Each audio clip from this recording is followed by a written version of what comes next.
have Dr. Ingrid Vasiliu-Feltes, founder and CEO, Institute for Science, Entrepreneurship and Investments, Deep Tech, Web 3.0 Precision Health Executive, I Innovator, I Investor, is a healthcare executive, futurist, and globalist who is highly dedicated to digital and ethics advocacy. She is a passionate educator and entrepreneurship ecosystem builder, known as an expert speaker, board advisor, and consultant. Throughout her career, she has received several awards for excellence in research, teaching, or leadership. This past year, she has been named one of the top 100 global healthcare leaders, top 100 global finance leaders, and top 100 women in crypto, and appointed to the board of UN Legal and Economic Empowerment Network. Dr. Feltes is currently serving as a country director for WBAF USA, Senator of WBAF, faculty member of the WBAF Business School, Division of Entrepreneurship, and teaching the Executive MBA Business Technology course at the Business School. Over to you, Ms. Feltes. Thank you so much for that kind introduction. It's an honor to join the prestigious event today, see so many of my dear friends, colleagues, and I'm looking forward to also connecting with everyone else that I haven't had a chance to meet. I would like to extend my sincere congratulations to all awardees for their accomplishments, and I'm sure you share my sentiment of gratitude to GCPIT for the gargantuan task of putting all of this together at the end of the year. As all of us know, this event aims to encourage and motivate individuals and businesses to embrace best practices and serve as role models for others towards sustainability. It's our aim to encourage the implementation of strategies, like all the other speakers mentioned, to improve the quality of operations for advancing sustainable development, not just support it from an advocacy perspective.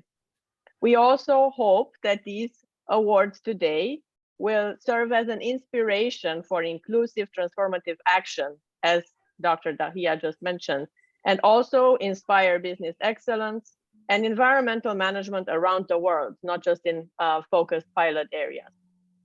We also hope that it will include helping to improve natural resource management, demonstrating new ways to combat climate change, or raising awareness for emerging sustainable challenges. As many speakers have already highlighted, we're currently witnessing what is called by some experts international smart city revolution. And I believe it is our moral duty to make this revolution a sustainable smart city revolution. The current global crisis has only accentuated pre-existing ESG inequities and challenges, and these unprecedented times call for innovative solutions and a revised approach to manage this volatile, high-risk global business environment. And it requires us to adapt not only to major emerging technology trends, but also to a new global workforce, which I'm going to highlight today. Recent reports and articles published by various international organizations also have highlighted an increased interest in developing not only smart, sustainable cities, but also diverse and inclusive smart cities. And it's incumbent upon us to leverage all global talent in this global workforce and reskill, upskill this workforce, as well as leverage the expertise that we have, as we already mentioned, across all disciplines and all domains in order to achieve our goal. As reported by the World Economic Forum, cities find themselves at the epicenter of a global crisis and must rethink, recalibrate, and rebuild the economy, like Dr. Dahiya just mentioned. As also was highlighted in several other reports, such as the Barclay Bank Sustainable Urban Development Report, there are about 80% of the global population expected to live in urban environments. and therefore our efforts towards sustainability are crucial. Also, a Deloitte Smart Cities of the Future report highlighted that we must not only leverage technology, but also connect citizens, businesses, and not-for-profit enterprises in novel ways in order to achieve a sustainable, long-term global ecosystem. Also, a recent report by McKinsey highlights the magnitude of the required efforts and highlights not only that reaching net zero by 2050 could entail 60% increase in capital spending, but also that the required investments would amount $9.2 trillion globally. Out of those, 6.5 trillion would have to be dedicated towards sustainability, and that includes infrastructure as well as achieving the net zero goals. So how can we accomplish all these goals? Well, there are many in the international community who have proposed the ESG framework. And there as well, we need to understand how to deploy that ESG framework into practice. And it is foundational for leaders that wish to leverage not only the modern emerging frontier technologies, but also for those sustainable focused leaders that are highly versatile in managing risk and all the opportunities that can derive from a sustainability focused enterprise. While we have witnessed an increase in advocacy and increased awareness overall over the last few years, it appears, just like we heard from the previous speakers, that the motivations behind sustainability related actions are still driven in many cases only by a compliance mindset or a PR mindset. It is now extremely important to bridge that gap and start acting and start measuring, start tracking metrics that show us how to improve and truly sustain our sustainability efforts in the broadest sense. While customer expectations remain prominent drivers across all regions and markets, unfortunately, in many regions, C-suite leaders still do not fully recognize the value of sustainability and only consider it an area that can reduce their revenue. So it will be essential that this barrier that has been still prominent will be overcome. Dedicated and committed sustainability leaders, such as those that we're celebrating today, have emphasized that we have several strategies to achieve our goals. And that can include a triad of linking investment to ESGs, linking executive pay to ESG metrics, and developing custom ESG metrics to measure impact and then be able to continuously improve our efforts. However, there are ongoing debates which specific ESG metrics and goals to link to these incentives.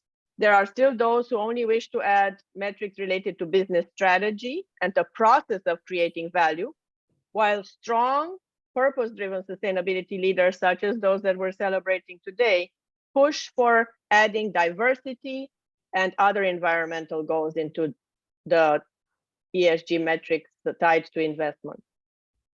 So how can we translate these sustainability plans and ambitions into action? Well, as all of you know, I'm a passionate advocate for leveraging technology for good. And I do believe that we have a lot of opportunities to accelerate the net zero ecosystem by properly, mindfully, ethically, and in a cyber resilient way, leverage emerging technologies. So, as stated by numerous thought leaders around the world, the best way to predict the future is to build it ourselves. And today, the distinguished global sustainability leaders we're celebrating, I think, are a perfect embodiment of this quote. They come from a variety of industries, they cover a variety of domains, and each of them has found one unique way to leverage not only technology, but also to make their contribution to the global ecosystem. They have been paving the way, I think, also for future emerging leaders and have made significant contributions that now have shown how to embed technology into sustainability and long-term purpose-driven leadership. Their ESG focus, their authenticity, their purpose-driven leadership can be a trifecta in this post-pandemic environment fraught with social, political, and economic risks. I would like to highlight my remarks on three aspects when we celebrate our leaders today: entrepreneurship, impact investing, and having a recalibrated leadership in this digital era would be very important. As a society, we are embarking in a new era that's powered by Web3, which is the new version of the internet. And these unprecedented times will require leaders to change their leadership style. I also believe that the leaders we're celebrating today have mastered that. And I hope that the young generations are watching and will use them as a role model when they redesign, reshape, or recalibrate the global business ecosystem. My closing message for emerging leaders watching these awards today is that education is the most powerful weapon which you can use to change the world. As you know, that's the quote from Nelson Mandela. And I do believe that if emerging leaders that are not yet sure how to navigate are watching this today, I hope they can emulate our awardees and make their own contribution and pave their own way for the next few years. I would like to congratulate all of them, and it's a privilege to be here today and witness. I know many of them from the past, so it's a pleasure to see them here today.